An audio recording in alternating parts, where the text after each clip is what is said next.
Welcome to our deep dive into Carol Dweck's mindset. Oh, this is a good one. Yeah, this book really gets into how what we believe about our ability, shapes our lives. And it's really amazing, I think, for anyone who's ever felt stuck, like they've hit a limit, because it gives you a new way to look at those moments and maybe even a few, tools to break through. It's true. And one of the things that I think is so powerful about Dweck's work is she doesn't describe these different mindsets. You've got the fixed mindset and the growth mindset, but she gives you this framework for understanding how they actually operate in your life and what you can do about it. Right. And it's funny because I'd heard about growth mindset, and I always thought it was just about being positive and saying, oh, I can do anything. But it's so much deeper than that. It really is. It's about this deep understanding that your abilities aren't set in stone.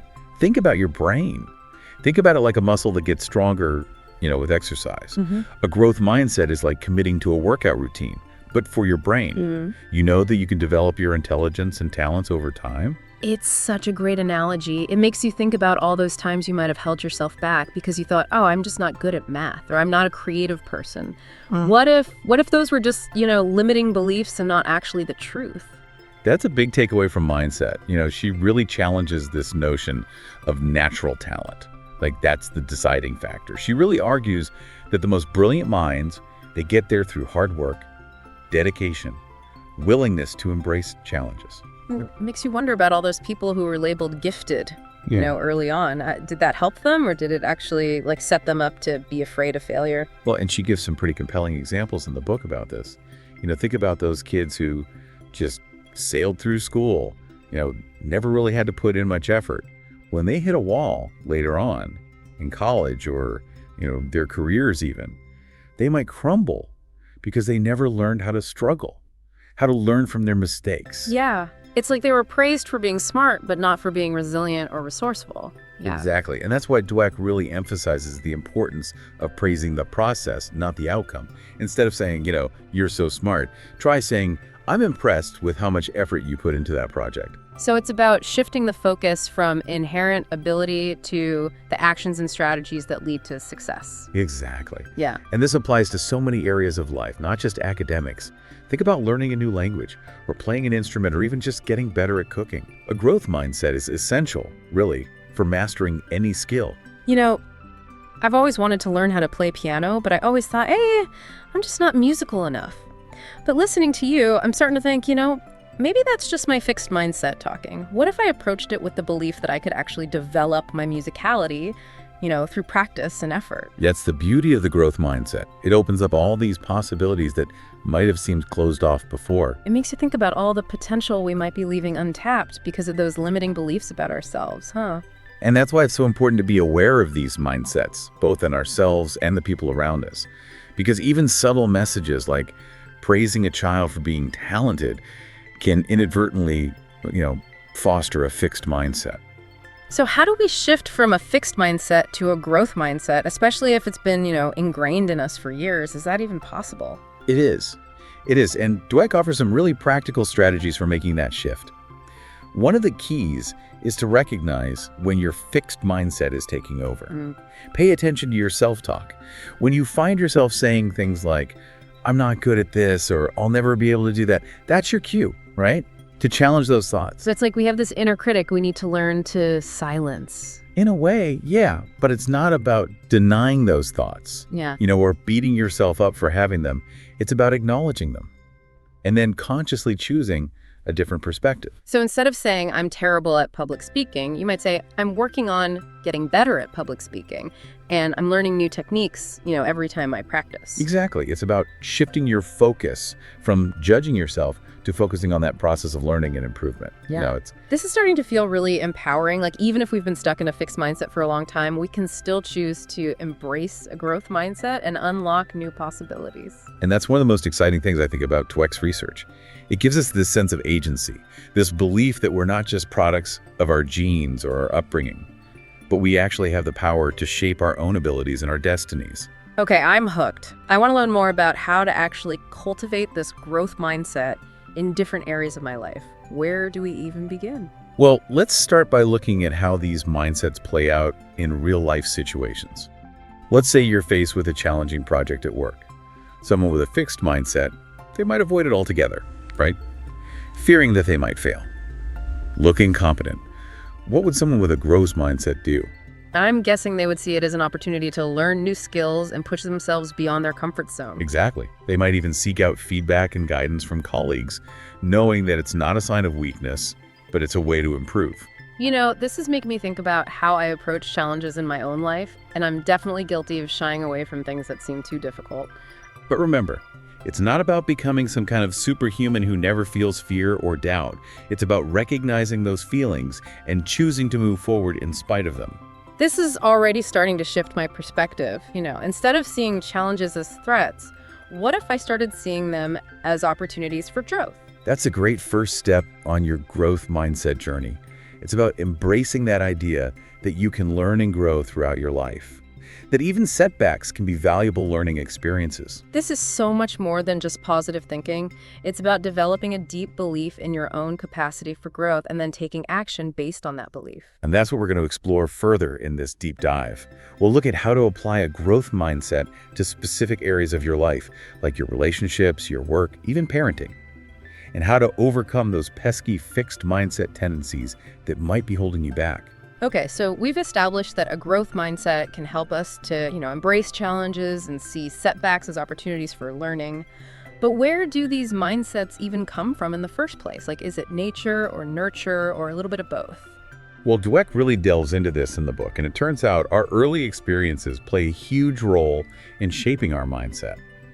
Think back to your own childhood. What messages did you receive about intelligence and ability? Now that you mention it, I remember being told I was smart a lot. Like whenever I got a good grade or figured something out quickly, the adults around me would always praise my intelligence. And while that might seem harmless, even positive, Dweck's research shows that constantly praising intelligence can actually foster a fixed mindset. And here's why. If you're always told you're smart, you might start to believe that your intelligence is a fixed trait, something you're either born with or not. And then what happens when you encounter something challenging? Yeah, I see how that could set you up for a fear of failure. If my identity is tied to being smart, then struggling or making mistakes would feel like a threat to who I am. Exactly. It's as if you're walking around with this fragile label that you're constantly trying to protect. Yeah. And that can lead to all sorts of, unhealthy behaviors like avoiding challenges, giving up easily, or even cheating to maintain that image of being smart. So instead of praising intelligence, what should we be focusing on? Dweck suggests praising effort, strategies, perseverance. Let's say your child is working on a difficult math problem. Instead of saying, "Wow, you're so good at math," try saying, "I'm really impressed with how you kept trying different approaches until you found a solution." That makes so much sense. You're acknowledging their effort and resilience, which are qualities that they can control and develop, rather than just their innate intelligence. It's like you're saying, hey, you worked hard for this, and that's what led to your success. And that message is so much more empowering than simply being told you're smart.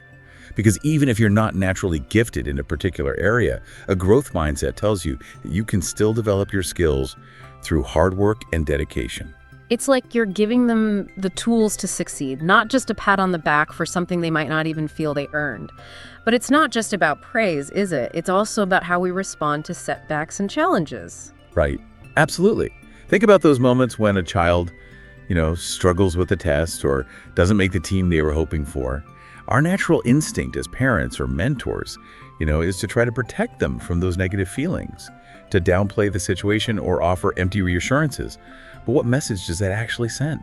I guess it kind of teaches them that failure is something to be ashamed of, something to avoid at all costs. And that's the opposite of what we want to cultivate. Instead, we need to help them understand that setbacks are an inevitable part of life, and in fact, they can be incredibly valuable learning experiences. I remember a story from the book about this young gymnast, Elizabeth, who was devastated after not winning any ribbons at a competition. Her father, instead of trying to console her or dismiss her feelings, helped her analyze her performance, identifying areas where she could improve. That's a perfect example of how to guide a child toward a growth mindset. He didn't sugarcoat the situation, but he also didn't let her wallow in self-pity. He helped her see the competition as an opportunity for growth, not a measure of her worth as a person. So powerful. It's like you're saying, okay, you didn't get the result you wanted, but let's figure out what you can learn from this and how you can improve for next time. takes the sting out of failure and turns it into a stepping stone. And that's a skill that will serve them well throughout their lives, not just in gymnastics. Dweck also talks about the impact of labels, especially negative ones. I'm thinking about those kids who get labeled bad at math or not athletic. How can we help them break free from those limiting labels? Well, it starts by recognizing that those labels are often arbitrary, based on limited observations. Maybe a child struggled with a particular math concept, or they haven't found a sport they excel at yet. But that doesn't mean they're inherently bad at math or unathletic. It just means they need more support, different strategies, maybe just a different way of looking at things. It's like we need to help them see their potential, not just their perceived limitations. Exactly. And sometimes it's the seemingly positive labels that can be the most limiting. Think about those kids who are labeled the artist or the athlete. What happens when they want to try something outside of that label? They might feel pressure to live up to that identity, even if it no longer fits them. It's like being put in a box and told this is who you are and this is what you're good at. And that can stifle their curiosity and their willingness to explore different aspects of themselves. This all makes you realize the huge influence teachers and coaches have in shaping students' mindsets. Dweck argues that the best teachers are those who believe in the growth of talent and intellect, who are fascinated by the process of learning, not just the end result. They see every student as a work in progress with the potential to learn and grow, regardless of their starting point. Exactly. She gives some inspiring examples of teachers who created incredibly nurturing and challenging learning environments where students thrived. One example is Marva Collins, who started a school in her Chicago apartment for, quote, unteachable children, and helped them achieve incredible academic success. And then there's Ray Fesquith, who taught in a low-income Los Angeles school and inspired his students to love Shakespeare, perform in plays, even travel to Europe. These teachers didn't just deliver information, they ignited a passion for learning in their students. They showed them that they were capable of so much more than they ever imagined. And it's not just limited to academics. Think about legendary coaches like John Wooden, who led the UCLA Bruins to 10 NCAA championships. Wooden was a master at cultivating a growth mindset in his players. He focused on effort, teamwork, continuous improvement, not just winning. He had this amazing quote, "Success is peace of mind," which is a direct result of self-satisfaction in knowing you made the effort to become the best of which you are capable. That perfectly captures the essence of a growth mindset. It's not about comparing yourself to others or seeking external validation, but about striving to reach your own potential. And that's a journey that never really ends. It sounds like what we're talking about here is a fundamental shift in perspective. It's not just about learning a new skill or adopting a few positive affirmations. It's about changing the way we see ourselves and the world around us. And that kind of transformation takes time and effort. Dweck acknowledges that it's not always easy to shift from a fixed mindset to a growth mindset, especially if it's been ingrained in us for years. But she assures us that it is possible. So how do we embark on this journey? Where do we even begin? One approach is cognitive therapy, which can help us identify and challenge our negative thoughts and beliefs. It's about becoming aware of those fixed mindset thoughts, like I'm not good at this or I'll never be able to do that, and replacing them with more positive, growth-oriented thoughts. Like, we need to retrain our brains to see challenges as opportunities, not threats. Exactly. Dweck also highlights the power of understanding how the brain actually works. She developed a program called Brainology to teach students about the incredible plasticity of the brain, how it grows and strengthens with learning. It's amazing how simply understanding that our brains can change can be so empowering. It's like you're giving people permission to believe in their own ability to learn and grow. Dweck found that students who participated in the Brainology program showed significant improvements in their grades and motivation, even those who had been struggling before. They started to see themselves as agents of their own learning, not just passive recipients of information. So it's not about some magical transformation. It's about recognizing that we have the power to change our brains and our abilities through effort and learning. But change can be difficult. Dweck acknowledges that people often cling to a fixed mindset because it has served a purpose for them at some point in their lives. It provided a sense of identity and a path to self-esteem. It's like a comfort zone, even if it's ultimately limiting us. Exactly. But to truly embrace a growth mindset, we have to be willing to step outside of that comfort zone and embrace challenges, setbacks, and even failures as opportunities for growth. Dweck shares some powerful anecdotes from her freshman seminar at Stanford. She asked students to identify something about themselves they wanted to change and then take a growth mindset step towards that change. It's inspiring to see how these students were able to challenge their fixed mindset tendencies and make real progress toward their goals. One student even gave her fixed mindset persona a name, Gertrude, and learned to recognize when Gertrude was taking over and sabotaging her efforts. That's a brilliant strategy for becoming more aware of our fixed mindset thinking and choosing a different path. It's like having a little internal coach to guide us towards growth. But even with a growth mindset, we're not going to be perfect, are we? We're still going to have those moments of self-doubt and frustration. Absolutely. It's not about being perfect. We all have fixed mindset moments. The key is to recognize them, challenge them, and keep moving forward on our growth mindset journey. It's about embracing the messiness of growth and trusting that, with effort and perseverance, we can continue to learn and evolve throughout our lives. And isn't that what makes life so interesting, this constant opportunity for growth and discovery? Dweck emphasizes that a growth mindset is not just about achieving success in specific areas, but about cultivating a love of learning and a resilience that allows us to thrive in the face of life's inevitable challenges. This has been an incredibly empowering deep dive. We've seen how mindsets influence our lives in profound ways, but also that we have the power to choose a different mindset, a mindset of growth and possibility. And that choice can transform not just our own lives, but also the lives of our children, our students, our athletes, and our colleagues. It's really about recognizing that we're all capable of learning, growing, and achieving more than we might ever imagine. But I'm curious what happens when people misinterpret the growth mindset. You're right to bring that up. Dweck addresses this in the book, talking about what she calls the false growth mindset. It seems that some people have misunderstood the message, thinking that a growth mindset means simply praising effort regardless of the outcome. So instead of saying, wow, you're so smart, you'd say, you tried your best, that's all that matters, even if the effort wasn't really there or if the result was subpar. Exactly. It's like a superficial understanding of the growth mindset without the real commitment to learning and improvement. A true growth mindset involves setting high standards, working hard to achieve them, and seeking feedback to guide our progress. It's not just about feeling good about ourselves, but about actually pushing ourselves to grow and develop our abilities. So how do we distinguish between a genuine growth mindset and a false one? One key indicator is a willingness to embrace challenges and learn from mistakes.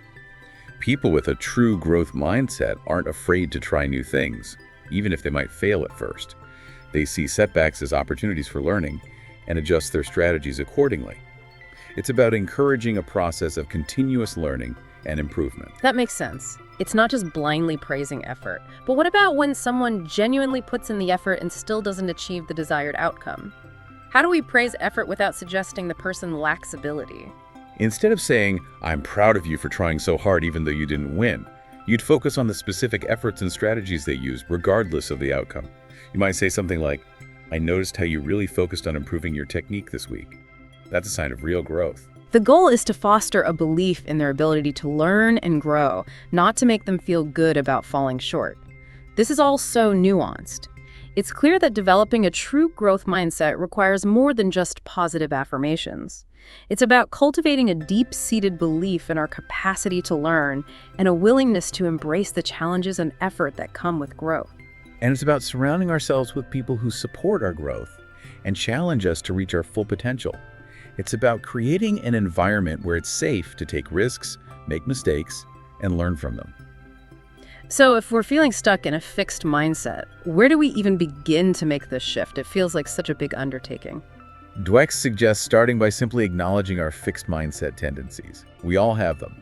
It's not about denying them, but about becoming aware of them. Pay attention to your self-talk, especially when you encounter challenges or setbacks. Like noticing when we're tempted to give up, blame others, or make excuses for our shortcomings. Yes. Once we're aware of those fixed mindset thoughts, we can start to challenge them and consciously choose a growth mindset instead. It's like catching ourselves in the act of self-sabotage and redirecting our energy towards growth. But how do we actually do that? Are there any specific strategies or techniques we can use? Dweck suggests creating a growth mindset action plan.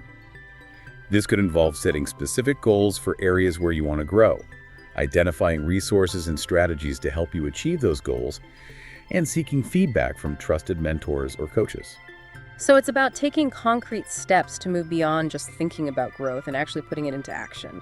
It's about creating a roadmap for our growth journey. Exactly. And remember, it's a journey, not a destination. There will be setbacks and challenges along the way, but that's all part of the process.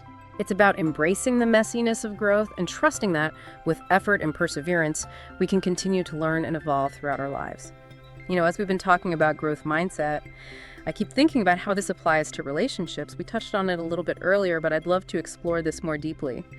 It seems like a fixed mindset could really create some roadblocks in our connections with others. Well, absolutely. When we're operating from a fixed mindset, we tend to approach relationships with this sense of judgment and evaluation.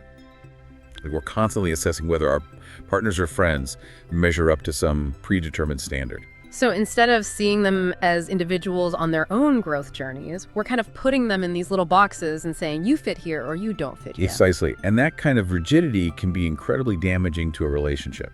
It creates this dynamic where one person feels like they're constantly being scrutinized or criticized, while the other person feels like their needs aren't being met. And Dweck shared some, really heartbreaking stories about couples who sabotaged their relationships because of fixed mindset thinking. It's like they were so focused on proving their own worth or being right that they lost sight of the connection itself. One story that really struck me was about Ted and Karen, a couple whose relationship was just riddled with blame and criticism. They were constantly trying to fix each other, pointing out flaws and shortcomings instead of appreciating each other's strengths. Yeah. It's like they were stuck in this battle of egos trying to win instead of working together as a team. And that's the key difference between a fixed mindset and a growth mindset in relationships. A growth mindset allows us to approach our connections with a sense of understanding, compassion, and this willingness to grow together. It's about seeing our partners and friends as fellow travelers on this journey of life, recognizing that we all have our own unique strengths and weaknesses, our imperfections, and areas where we need to grow. Right. So instead of trying to change each other or force each other into these idealized molds, we're embracing the messy reality of who we are, both individually and as a couple. Exactly. And that acceptance creates a foundation of trust and safety, allowing both partners to feel loved and supported for who they truly are. It's like you're creating a space where it's okay to be vulnerable, to make mistakes, and to learn from each other. You're not competing against each other, you're growing together. Dweck also talks about the dangers of competition in relationships. When we're stuck in a fixed mindset, we might feel threatened by our partner's successes or feel the need to, outshine them. It's as if we believe there's only a limited amount of success to go around, so we have to fight for our share. I remember that story she shared about the woman whose boyfriend felt threatened by her popularity and success. He would constantly put her down or try to sabotage her efforts because he felt insecure about his own achievements. It's sad how a fixed mindset can lead us to see our loved ones as rivals instead of allies. So how do we cultivate a more growth-oriented approach to relationships? What are some practical things we can do to foster that sense of collaboration and support? Well, Dweck emphasizes the importance of communication, empathy, and a shared commitment to growth. It's about listening to each other with genuine curiosity and understanding, even when we disagree. It's about celebrating each other's successes and offering support through challenges. It's about creating a safe space where both partners feel comfortable expressing their needs and desires. So instead of blaming or judging our partners, we're trying to understand their perspective and work together to find solutions that benefit both of us. Exactly. And we're constantly looking for ways to learn and grow, both individually and as a couple. We're reading books together, taking courses, having meaningful conversations, and actively seeking out experiences that expand our horizons. It's about embracing the journey together, knowing that there will be ups and downs, but that we're committed to navigating them as a team. This is making me realize how important it is to model a growth mindset for our children. If they see us approaching our relationships with this kind of openness and flexibility, they're more likely to adopt those same attitudes in their own friendships and romantic relationships. Absolutely. And it's never too early to start fostering a growth mindset in children's friendships. Dweck talks about how a fixed mindset can lead to all sorts of social challenges: shyness, anxiety, even bullying. It makes sense. If a child believes their social skills are fixed, they might avoid social situations altogether or become overly concerned with fitting in and being accepted. They might be afraid to make mistakes or be judged, which can really hinder their social development. And on the flip side, a growth mindset allows children to approach friendships with curiosity, openness, and a willingness to learn and grow together. They see social interactions as opportunities to connect, to learn, and to expand their social skills. They're not as afraid of rejection or judgment because they understand that everyone makes mistakes, and that those mistakes can be valuable learning experiences. Dweck shares some really heartwarming stories about children who overcame shyness and social anxiety by embracing a growth mindset. It's amazing how a simple shift in perspective can have such a profound impact on our social lives. It reminds us that we're all works in progress, constantly evolving and learning how to connect with others in meaningful ways. And this brings us back to that fundamental principle of the growth mindset, this belief that we're all capable of learning and growing throughout our lives. It's not just about achieving specific goals or becoming experts in certain fields. It's about cultivating a mindset that allows us to embrace the challenges and opportunities that life throws our way, knowing that we have the resilience and resourcefulness to navigate them successfully, you know? And it's about remembering that we're not alone on this journey. We have each other, and we have the power to create communities that support growth, learning, and connection. This deep dive into mindset has been truly transformative. It's given me a new framework for understanding myself and my relationships, and I feel so much more equipped to face the challenges and opportunities that lie ahead. It's been a pleasure exploring these ideas with you. I hope this deep dive has sparked some new insights and inspired you to embrace the power of the growth mindset in your own life. To all of you listening, thank you for joining us on this journey. We encourage you to pick up a copy of Mindset and continue exploring these concepts for yourself. And remember, the journey of growth never ends. There's always something new to learn, a new challenge to embrace, a new possibility to explore.